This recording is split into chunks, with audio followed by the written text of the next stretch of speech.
va voir la résolution des équations de la forme e à la puissance x, donc exponentielle de x égale à a. Et on va voir ceci à travers trois exemples. Propriété à connaître, propriété très importante, la fonction logarithme et la fonction réciproque à la fonction exponentielle. Donc ln de e de x égale à x. On va utiliser la fonction logarithme à chaque fois pour pouvoir faire sortir notre x et pour pouvoir résoudre ainsi certaines équations. Alors on va commencer avec le premier exemple. Exponentielle de x égale à 7. Notre inconnu c'est x. On va donc utiliser la fonction logarithme, la fonction réciproque à la fonction exponentielle.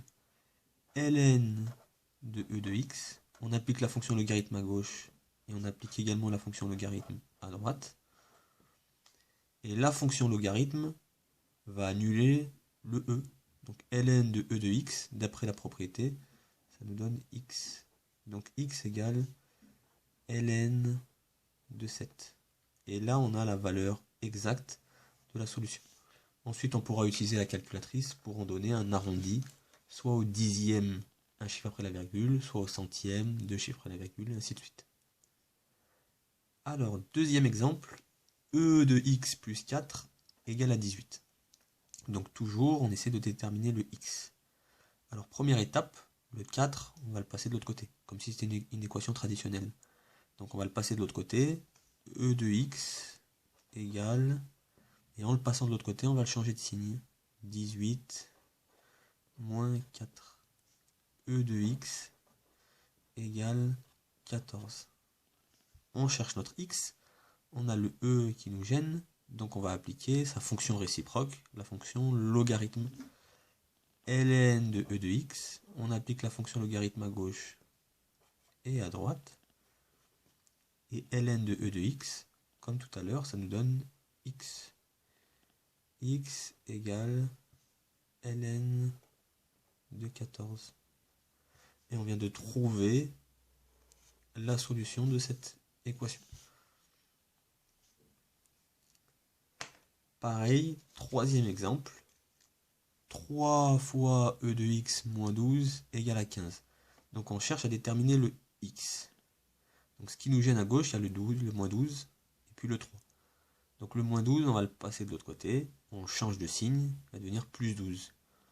3 e de x égale 15 plus 12.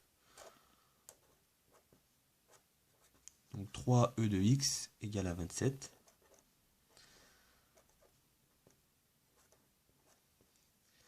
Ensuite, le 3, pour l'éliminer, il va falloir diviser par 3 et surtout pas faire moins 3. 3 e de x, on divise par 3 à gauche et on divise par 3 à droite. L'égalité elle reste vraie. 3 divisé par 3, ça donne 1. Donc il reste 1 e de x, il reste e de x. On peut barrer les 3. E de x égale 27 divisé par 3.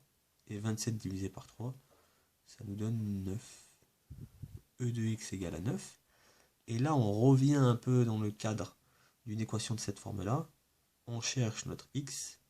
On va éliminer le e en appliquant la fonction logarithme. Ln de e de x égale ln de 9. Et ln de e de x, c'est x. X égale ln de 9. Et on a résolu cette équation. Donc à chaque fois, on a la valeur exacte de la solution. Si on veut un arrondi, on pourra utiliser la calculatrice et taper ln de 9 pour en donner un arrondi. Je vous remercie. Si vous avez des questions, n'hésitez pas à les poser dans les commentaires.